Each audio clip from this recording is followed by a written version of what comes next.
Park Soroi is probably the student that his teacher hates the most. Since he knows some of his students are skipping the classes, the teacher has them hold a bucket full of water above their heads. Even though Park is a very disciplined student, he doesn't like how his teacher keeps scolding him and his friends. At some point, he lets the bucket spin in between his hands and pours all the water on himself. That makes the teacher even more angry. The thing is, this teacher must be hating his job overall because everything annoys him, even the little bit of water that touches his leg. Soon, Park is transferred in another school. Because his father has been transferred in a new position, his father works at a large company of Korea, the Jenga Group, and he wants to keep his prestigious position no matter what. In his new school, the teacher has Park introduce himself to his new classmates. After some brief introductions, Park takes a sit next to a thin girl. The two of them do not speak much with each other, but then a blonde guy walks in the class and gains everybody's attention. He is the star of the school to a certain extent, not because everybody likes him,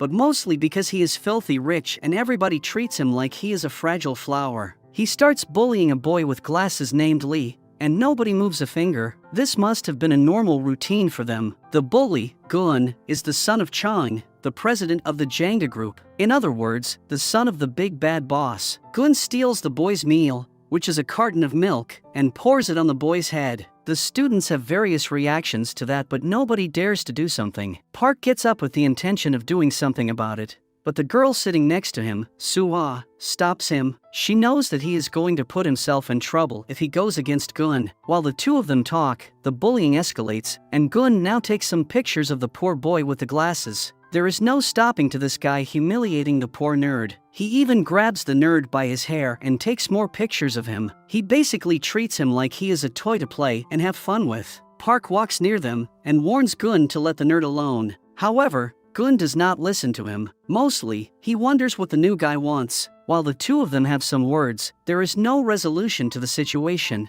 Eventually, the teacher walks in, but he pretends like nothing is happening, even though Gun is still holding the nerd by his hair like he is a rag doll. That shows the power that Gun's family possesses. The teacher plainly tells them to quit messing around and take their seats. Neither Gun nor Park listen to the teacher. Instead, they continue with their confrontation. Realizing that this guy is never going to behave, Park throws a right hook and it lands perfectly on Gun's jaw. The blonde guy is knocked down, and that causes everybody to watch in awe. Nobody has ever gone against Gun, not even the teachers. In the aftermath of that punch, the two boys are taken to the principal's office. Gun is treated like a king, while Park is being beat up with a stick by his teacher. Soon, the fathers of the two boys are called, and they exchange words. Gun's father, Chang, says there is no reason why the school should expel Park. Park's father has been working for his company for way too long, and they can find a middle solution. He just wants Park to apologize and everything will return back to normal. On the other hand, Park has been taught by his father to stand for what he believes in. Park's father supports him, but that results in him losing his job. Since Chang does not want him to work for the company anymore, father and son go to a pub to have a drink, and they come up with a brilliant idea. Why don't they just open their own pub? They both like the potential of that idea. They soon start working on it. However, something unexpected happens. Park's father will not be able to carry on with his plan. While he rides his bike, he is hit by a car and he dies. No matter how hard he tries to stay alive. The police has a talk with Park. They show him the man responsible for the accident. They inform him that the man wants to pay Park a certain amount of money in order to keep this case out of the court. Park is devastated to even hear that and drops the file on the ground. Suah is right next to him. She picks up some pictures in order to take a closer look. She realizes that the car in the picture belongs to Gun. She remembers that Gun was bragging around school a few days ago. He had bought a new car and told Sue that it was a limited edition. Parks asks her if she is certain about that, and she is. She remembers it pretty clearly. Obviously, Gun or his father paid somebody to take the blame for the incident. Angry, Park gets up and walks away with the sole intention of finding Gun. Suah runs behind him, but she is not able to stop him or change his mind. Park soon arrives at the hospital and finds Gun just outside. He starts beating him up until he throws him on the ground. After giving him some more punches, he picks up a rock from the nearby pavement and is about to end the blonde brat. But in the last minute, the police appears and they arrest Park, taking him behind bars real soon. Chang visits Park one day. He starts mumbling about how he knew his father for the last 20 years. and how bad he feels that Park will probably end up in prison for some time. He pretends to be willing to help Park, but there is something he wants in exchange. He wants Park to kneel to the floor and ask forgiveness for beating Gun up. Park believes Gun deserved what he got. He makes it clear that he will never kneel in front of anyone. Soon, Park is taken in trial. The detective that has been assigned to his case has figured out that Gun was the one to kill Park's father, but the police chief has told him to keep his mouth shut. As it seems, Chine has friends everywhere. He has bribed the police chief. Park is soon taken to his new cell. His cellmates immediately start messing with him because he is so young. They want him to kneel in front of them. Park wonders why everybody wants to make him kneel. One of his cellmates hits his leg, but instead of being scared, Park starts laughing frantically. That makes the men kind of angry, and they start beating him up. The next day, Park has a visit. His visitor is none other than Sue. She tells him some news, that she is going to attend university, but there is something more. Chine has offered to pay for her studies without asking anything in return. That is because Sue was the one to call the police that night, when Park was about to kill Gun. 3 years later, Park is released from prison. He is dedicated to become better than Chine, whose company leads the snacking and food industry. He is lucky enough to receive an invitation from his old friend Sue. In the city she is living, people celebrate the American Halloween, and that is something Park has to experience. When he gets there, he wanders around the streets until Sue sees him. When the girl reveals her face, it becomes apparent why we said he was lucky to be invited. Sue has changed a lot. After introducing him to some of her friends, Sue and Park sit down to catch up. Both of them have something new to tell each other. On one hand, Sue will start working for the Jenga group after she finishes her studies. On the other hand, Park will start his own restaurant. In a sense, they are going to be competitors. Park clarifies that he has not many career choices, but opening something like a restaurant was also his father's dream. He always wanted to have his own business, so opening a store will be a form of tribute to his father's soul. A few years after that meeting, Sue has started working for the Jenga group. She is about to leave for a meeting with a store manager at one of Jenga's pubs downtown, but she is surprised to see that Park is opening his own pub right next to it. The guy has been right about his plans. He is finally opening his own restaurant. The two of them stare endlessly at each other, but Park still does not get a real date with her. In the meantime, a group of female bullies are picking on a girl. The leader of the bully group does not like the other girl's meal, and she messes up with her. She calls the girl an idiot, and even proclaims that she will write that word on her forehead so everybody knows it. This bully girl is the daughter of a cop and seems to be having an easy time at school, just like Gun had in the past. While she picks up a pen to write the bad word on the girl's face, another girl named Jo wakes up and grabs her phone. In reality, she has been just pretending she is asleep in order to get the chance to record everything. Indeed, she records them and uploads the recording on social media. The video goes viral on the web and countless of people comment on it. Soon, Jo becomes a social media sensation and acquires lots of followers. One night, Jo is confronted by the bully girl's mother, who starts threatening her. Like all the egomaniacs out there, she starts asking Jo if she knows who she is. At some point, the woman slaps Jo, but Jo's friend Song has been recording the whole scene. Now, they have the woman on video as well. That infuriates the woman even more. She goes for a second slap, but at that point, Park appears and grabs her hand. After exchanging some more insults, Jo finds an opportunity to slap the woman. She and Song just walk away to grab a taxi, but Park runs after her and tells her what she did was not right. In response, Jo clarifies that she is not one of those people who will respect others just because they are older. Jo is also scolded at school the next day, but she does not care much about it. Later, she meets with Song, and they go for a ride with his bike. On the way, a little kid loses his ball and runs across to grab it. To avoid hitting the boy, Song hits the brake and the bike almost trips over. That causes Jo to fly into the air. Meanwhile, Park has been at that same spot. He is dressed like a teddy bear and hands leaflets to people in order to advertise his pub. He sees a girl flying in the air. He runs to her aid. He grabs her and they fall down. When the girl gets up,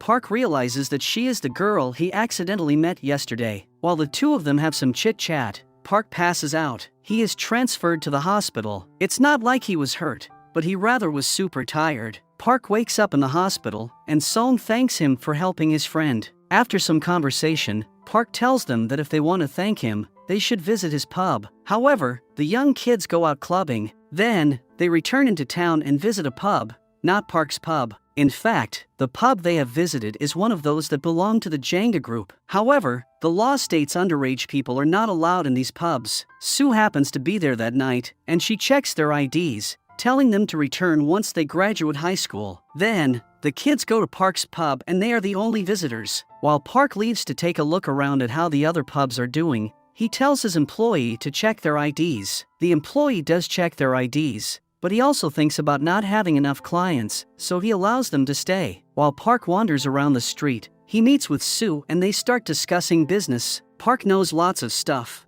but somehow anything he does is not enough. His pub is not performing well. Once they reach his store, Sue realizes that the kids she kicked out of her pub are now sitting in Park's pub. She understands that Park has no idea those kids are underage. When Park gets in his store, Sue calls the police to snitch on him. What kind of a friend is that? Inside the pub, a friend of Joe's and Song's gets drunk and starts making a scene by insulting Park's employee. He wants to fight, but Park's jump in the middle and pulls him to a spot where the camera can see him. The young man punches him anyway, but then Park's employee jumps in the middle. He is angry and beats the young man up. Park tries to stop him, but the employee stuns him with a judo toss. Then he takes some hot soup and pours it on the young man's leg. The police busts in. They take everybody down to the station. While they try to figure out a solution for that mess, Gun appears out of nowhere to pick up his little brother, Song. The thing is, he had no idea he had a brother until he was called by his father's lawyer. Of course, he acts like he owns the place.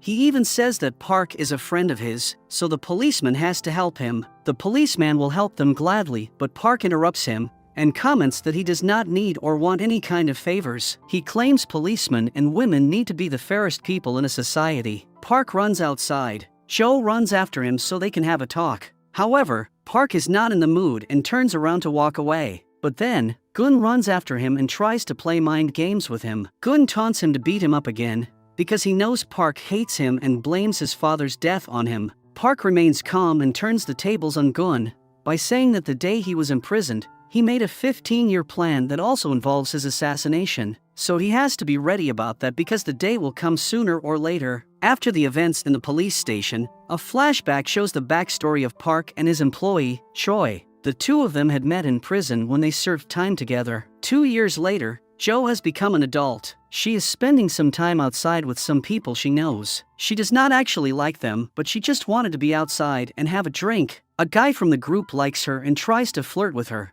but Joe is not interested and walks away. The man follows her and insists they spend some more time together, but Joe is not going to change her mind. She takes some money out of her purse and throws it at him, saying he can use that to hire a woman and have some fun tonight. The guy feels insulted. He tries to keep her from leaving, but Joe smacks him on the ground and kicks him. The problem is, the dude runs after her and chases her. Joe bursts into a store, and she goes to the men's toilets. As if it was a miracle, guess who she finds there? Of course, Park. The guy comes after her. The next moments are a bit awkward among them while Park is trying to pee. Soon, Park is done and washes his hand, also realizing that Joe might be in trouble. Although he soon understands there is no doubt about it, he asks her if he wants him to get involved. In the past, Park kept that woman from slapping Joe, but Joe was ungrateful. This time Joe asks for his help. Park tries to take her away. The guy grabs his hand, but Park pulls him and bumps him on the wall. The dude gets up and tries to punch Park, but the latter has better technique and knocks him down.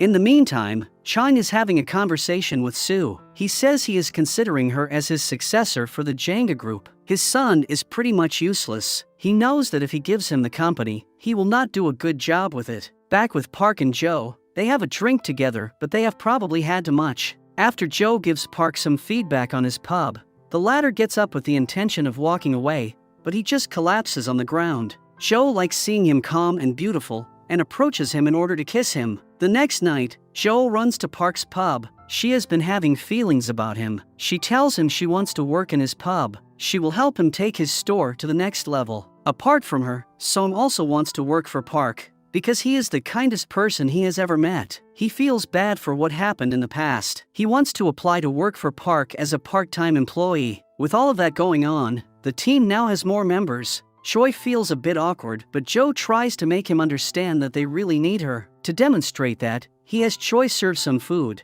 and she starts indicating some mistakes he is making. For starters, he is serving the soup while having his finger in the inner part of the bowl. The bowl needs to be held only from its outer sides. Then Jo pulls her phone out to take a picture, but realizes that the lights are not good, so they need to be changed. Lastly, Jo says they need to deal with the fact that the food is not good. Next, Jo starts a social media campaign since she has lots of followers, and sets up an event in Park's store. That night, there are a lot of people entering the pub as well as waiting in a line outside. Suwa sees that, and feels kind of weird. In the meantime, Song remembers how poorly he was treated by his family. He was born out of marriage and nobody really wanted him. After the incident in Park's pub and the police station, he told Chang that he wants to leave the house because nobody has a use for him there. Chang kind of confirms that. He makes it clear that he will not get sad if Song leaves. Therefore, Song rents a house on his own, and then proceeds to meet Park and ask for a job.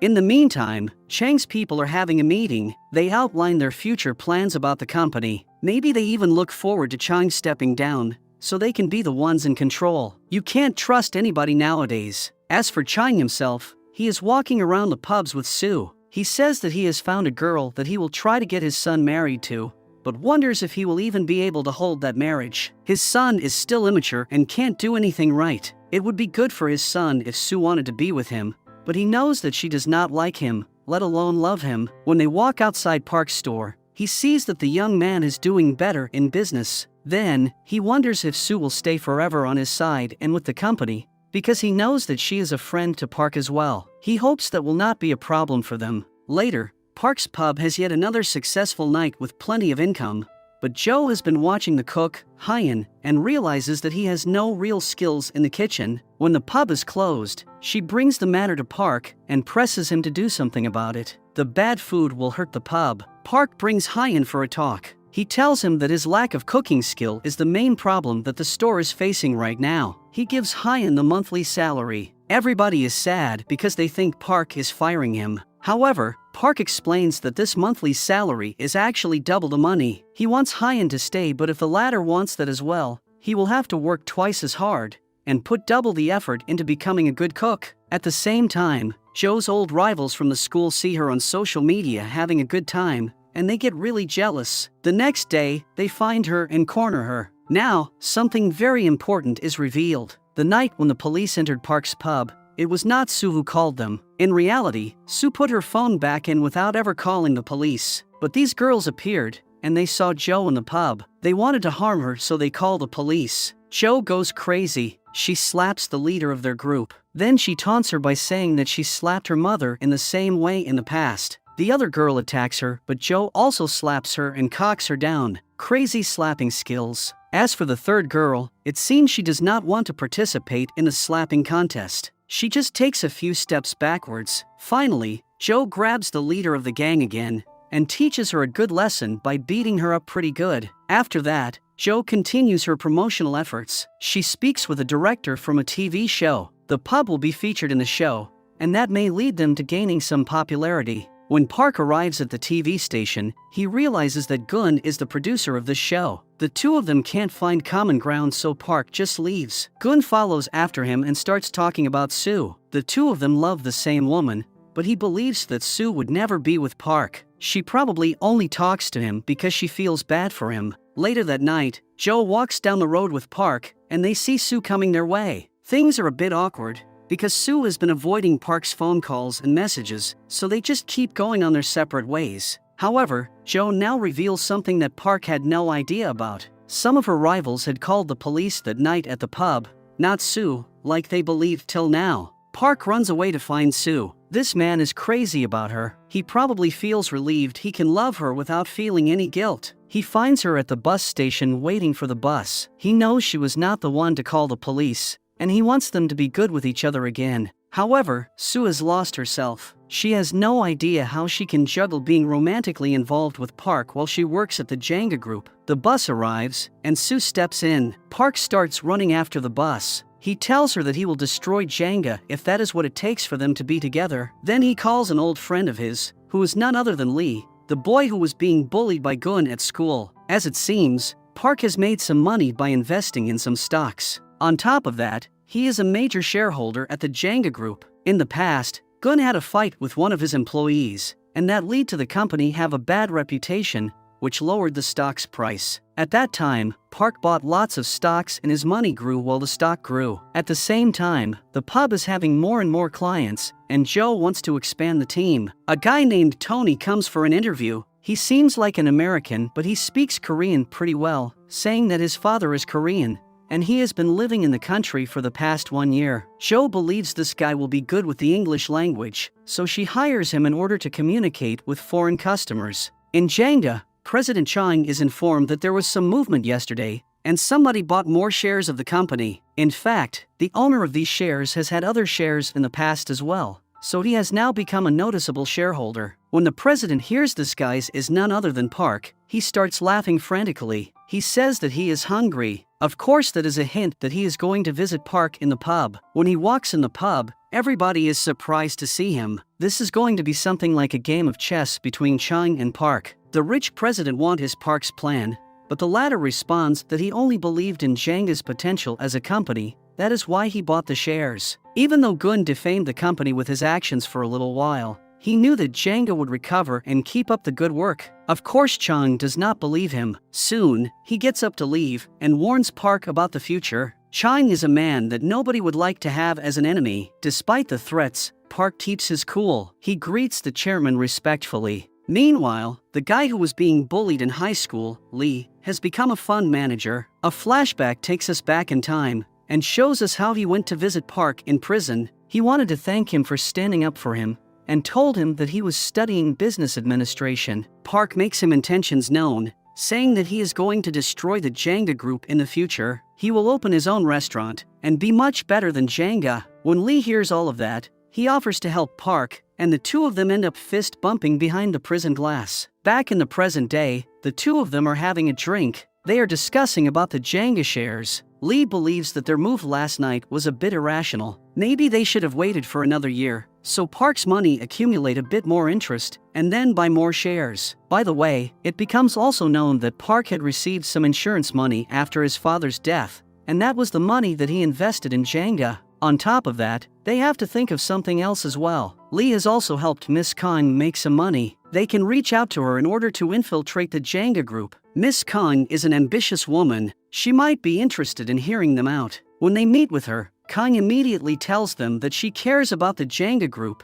so she would never do anything against the company. Well, Park does not want her to go against the company, but rather run for president and take control of the company. He reveals that he owns 1% of the company, which is not much, but is not a little on the other hand. When the next shareholder meeting happens, he will support Miss Kong as the next president of the company. Everybody knows that Gun is useless, and he will mess everything up. The next day, two foreigners come to the pub to grab a drink. Everybody expects Tony to communicate with them. However, it is now revealed that Tony can't speak English. In the meantime, in Chang's house, he is playing a board game with Miss Kong. He tells her how much he trusts her, and how touched he is by the fact that she cares about the company. However, when the game is finished and Miss Kong leaves, Chang's security guy brings him some pictures, and Chang sees that she has been meeting with Park and Lee. Later, Park pays a visit to the detective's house. The two of them have a heartfelt talk. Park knows that his daughter wants to be in the police, just like her father. Park comments that the girl seems quite brave,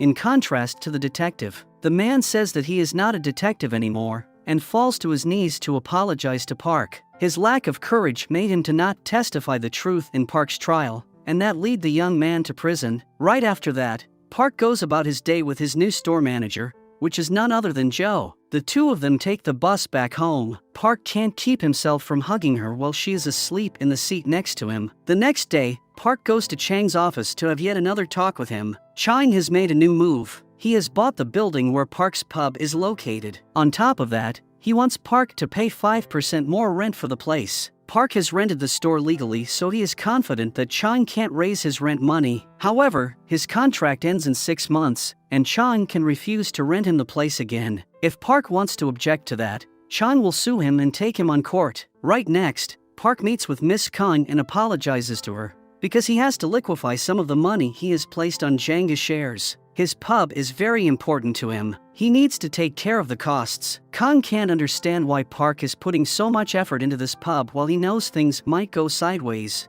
but Park explains it is not about the restaurant. He cares about his people. He wants to take care of them because they are like his family. Meanwhile, Joe has a talk with Song. He thinks that he should probably quit. That would save Park some money, and also, it could serve as a pacifying move to make his father stop attacking Park. When the two of them go to the pub and tell Park about it, the boss gets mad. He wants them to be a family. Joe's behavior is just wrong. She should not prompt the other members of the team to quit in order to save a few pennies. Park has already come up with another solution. He buys an entire building in order to transfer his pub there. That is why he withdrew the money from the shares. The next day, Joe makes a move. She attends Chang's seminar. She even asks him a question about if he has any slogans he likes to repeat to himself. President Chang likes Joe's attitude and invites her to dinner. There, he tries to lure her to work for him, but Joe is loyal to Park. Gun also knows that his father wants Joe in the company, so he invites her to yet another dinner. He offers her a job position with lots of money, but Joe plays him and makes him talk. Gun says that laws are useful to keep the poor people in check, and reveals that he run over Park's dad with his car while another person took the blame. The thing is, Joe has captured all of that in a recording on her phone. Gun runs after her in order to take her phone. He even hits her. Joe starts screaming for help, and some people gather around. Gun starts throwing some money in the air in order to escape, and the trick seems to be working in the beginning. The people start gathering the money. Gun tries to walk away. However, Park appears on the spot and punches Gun. Then, Park and his friends keep Gun there until the police comes to pick him up. The next day, the former detective comes to Park's store because he has a new job now, and he is actually a supplier. Park has started working with him. The detective brings him some of the raw materials he uses in his store. While the two men talk, the detective's daughter sees a cat that she likes and runs after it. Everybody starts looking for the little girl, and to their good fortune, the girl has stumbled upon Miss Kong, who is giving her her phone so she can call her father. However, that won't be necessary because they now find her. While they start walking back to the pub, the detective realizes that somebody is following them. The detective runs after the guy. He catches him. The two of them start fighting. The man escapes, but the detective has stolen his camera in the process. Upon returning back to the pub, they understand that the man has been following Miss Kong for quite some time. Chang is informed about the incident, but he now makes a new move trying to hurt Park. He calls the supplier into his office. He has prepared a quite fruitful proposal for him. He will pay him lots of money if he becomes a supplier for Jenga. But the thing is, Chang wants exclusivity. The supplier needs to stop working with Park. The former detective and current supplier likes the amount of money, but he can't be bought. He has already made a mistake in the past. He gave a false statement in Park's trial. He can't do any more harm to him. Plus, he has a daughter, and he wants her to grow up having specific values. Meanwhile, the story about Gun starts going public. His father scolds him about his erratic behavior. Gun enters a company meeting. For some reason he is mad at everybody, although he is the one doing all kinds of reckless things. Kong gets up and approaches him, saying that she believes he is inadequate. He has caused nothing but harm to this company, but they are still covering for him because he is the son of the boss. Then, his father wants to see him again. He slaps him around for good. More and more details of the story go public, and now everybody knows that Gun is responsible for Park's father's death. Park and Joe set up a meeting with Lee and Miss Kong. Joe believes now is the time for Miss Kong to step up and challenge the president. The shareholders will lose faith in him. Miss Kong needs to use that in her own advantage. In the meantime, President Chang is having a meeting on his own with his son, his lawyer, and Sue. He believes that his son is doing him more harm than good. He soon orders him to leave the room. When he is alone with Sue, he tries to figure out what is the best course of action. Sue implies that something drastic has to happen because the public is boycotting Jenga. Chang asks her to be more clear on her suggestions, so Sue says that the president needs to fire his son and make that known to the public. The next morning, Chang calls his son in. He tells him to go to the police. He wants his son to pretend he is a good person and make himself available for the authorities in case they need something from him. When Gun walks out of his father's office, he stumbles upon Park. He is naturally mad at him. On the other hand, Park believes it is time for retribution, and Gun needs to be punished for what he did. The president of Jenga has now set up a press release. He has come up with the way to turn the tables on his own advantage. He pretends he is the victim of this situation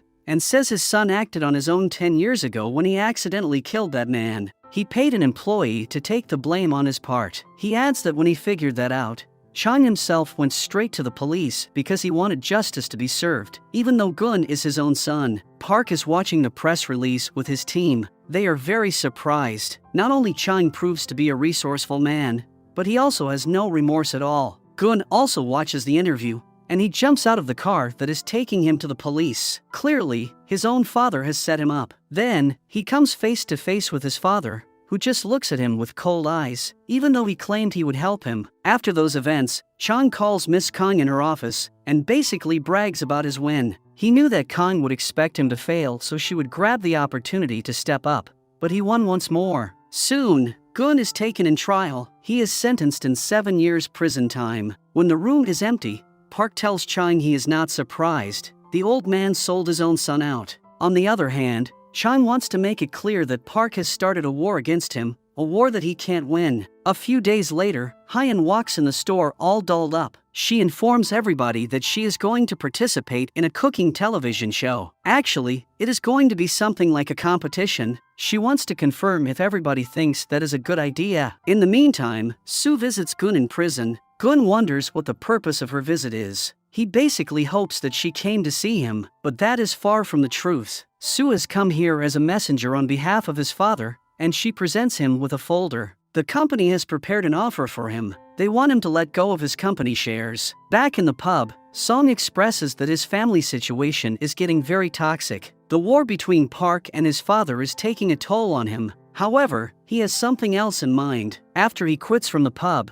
he walks in on his father while he is having a meeting with Soo, and tells him that he wants to work for the company. Now that he knows for a fact that Gun is not going to be the one taking upon the company, he wants to be trained and be Chang's successor. His father hires him at once. Soo shows him to the office he will be working in. Then, it is time for the cooking competition to take place. Hyeon wins the first position, while the cook from Jenga wins the second position. Choi is very happy for Hyeon and jumps on him. While they are all happy, a dude walks into the pub and says he is interested in investing in it. He has a private talk with Park and Joe, and speaks with the best words about the pub. He likes that Park has started small, and he is steadily growing his business. In any case, he gives them his card and wants them to call him back if they are interested. Park discusses the matter with the team, but he also gains an extra motive that night. He is fined by the police because he has been placing some posters around. Tony has been looking for his father in order to prove he has a Korean parent so he can acquire Korean citizenship. The next day, Park meets with the investor. He wants to hear him say why he loves his pub that much. The investor likes Park and his pub alike because it is just a small store. Despite that fact, they are going against the biggest player in the food business, which is Jenga. Park accepts the investment, and then some more follow. Right after that, it is time for the cooking competition again. The results are the same once more. Hyeon wins first place while Jenga's guy wins second place. Despite, the TV competition will have one more final round soon, where the big winner will be declared. Song tells his father that he wants to take full responsibility for the results in the show, and Chang finds he did not do a good job. He can do whatever he wants with him. In the meantime, Park will have to face a new problem. He finds himself in an empty office, where he was supposed to meet some of his investors. The problem is they have all disappeared. Lee and Joe receive some messages on their phones by their investors, saying that they will not invest in their pub after all. Meanwhile, the supposed investor walks in Chang's office, and that makes the old man very happy. Obviously, the two of them have a past. Chang convinced the investor to pull back and not place his money in Park's pub. The whole neighborhood turns against Park. Specifically, they blame him and hold him responsible for the investors pulling back. Park had convinced all of them to accept the investments, but now the investments are gone. Park gets mad by their behavior, but he says he will refund the money they lost, even if he needs to get a loan to do so. Park and Soo discuss the current situation, but they are interrupted by Joe's phone call. She apologizes to Park for prompting him to accept the investments, but there is little they can do now. At the same time, an old lady from the neighborhood starts beating up a man who had taken a loan from her. The man is thinking to commit the unthinkable. The old lady gets mad because he can't die before repaying her. While beating him, the old lady slips and is injured. She is immediately transferred in the hospital, where she beats up the man some more. However, she puts some money in a bag for him and sends him off. Then, it is also revealed that this old lady is Tony's grandmother. She remembers that her son wanted to go to Africa, and she was mad at him for it. But her son did it anyway, and that is where he met Tony's mother. The next day, the old lady feels better and she visits Chang. As it seems, she is very rich herself. She has known Chang in the past. She tries to convince him to let Park alone and not cause him trouble anymore, because he is just a young man trying to make it. Despite her efforts, Chang is not convinced that easily, and he will continue trying to destroy Park. Park has a meeting with Joe and Lee. They realize their numbers are going down, so Joe sets up a meeting with Miss Khan and the old lady. All of them try to convince Park to accept an investment from the old lady, but Park does not want to do that. He believes the lady wants to help them because of Tony, or maybe even because she met them. That has nothing to do with business. Later, Park goes out for a drink with Sue. They can't help but discuss the difficult situation he is in. Upon returning to his pub, he receives a phone call from Joe, who is right next to a special guest. That person is none other than the old lady, who tells Park that she wants to invest in his pub because she believes in its potential. It is pure business. Her relation to Tony has nothing to do with it. Soon, it is time for the cooking competition finals. This will do the pub good if Hyen wins. However, an article is published in the last moment. The article revolves around Hyen's personal life. IIT reveals that she is a transgender. Hyen feels terrible about that revelation and leaves the competition. In Jangda's building, Sue approaches Song and asks him if he was the one to publish the article. Song admits he did it. Sue wonders how Park would feel if he knew his friend did such a horrible thing. On the other hand, Song has become ruthless and will do everything to win. Park sits down with Hyen, who is feeling really depressed. He tries to lift her spirits by saying she is the strongest person he has ever known. Song and Sue come to the set. The young man is very happy to learn that Park's pub will not compete. Park comes in and says he will take Hyen's place in order to compete for his pub since that is not against the rules. But then, the door opens and Hyen walks in confidently. She will take part in the competition like she intended. Not only that, but she also wins first place. She now owns the title of the best cook in Korea. After the show, Joe meets with Song. She slaps him. She knows what he did. On the other hand, Song says he did what he did for her because he wants to take over Jangda and earn her love. Although Jangda did not win, Chang is kind of happy with his son because he acted just like him. He did everything he could for the win without feeling any guilt. Then, he takes him in front of the board and says his son will be the one to take his place as the chairman of the company when he steps down. As for Park's pub, they now sign a paper. The old lady becomes an investor to their business. Later that night, they celebrate all of their successes by getting drunk. A few years later, Park has made it. He has bought an even bigger building. His business has grown. He and his team have a meeting with some Chinese businessmen,